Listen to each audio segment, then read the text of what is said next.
En Pontevedra e ata mañá, un centenar de empresas amosan os seus produtos na feira Etiqueta Negra. Son alimentos e bebidas de calidade que se fan en Galicia e que se poden catar no propio evento.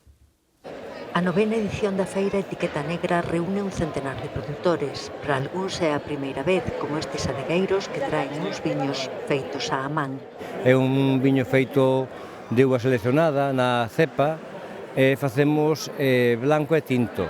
O blanco é 100% reixadura. Outros son habituais e aproveitan para presentar as súas novidades, como estes produtores de razas autóctonas galegas. O que fixemos foi un estracoto de ternera, que é un guiso tradicional italiano, acompañado de pasta, unha boloñesa típica que é moi conocida xa en España, e co polo de mos pois, fixemos un polo a toscana, que é un guiso de polo con nata e parmesano. Algo que está pensado pois, para consumir, abrir o bote, quentalo e consumilo no momento. Caramelos con sabor a queimada que se suman os de pemento. Que están super bons, así un dulciño na boca, espectaculares, moi ricos. Ou froita deshidratada en lámina que semella salami. As fresas máis pequeniñas que sacamos da nosa produción, que antes eran casi un desperdicio, agora estamos aproveitando, poñéndoas en valor, facendo estas láminas. Facemos unha especie de puré e simplemente o deshidratamos.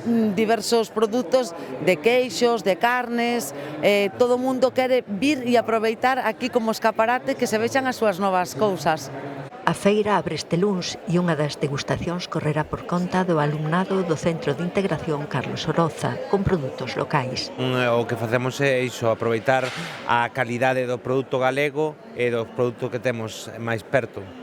Entón, eu creo que temos que tirar dunha cousa moi boa que tenemos aquí na terra.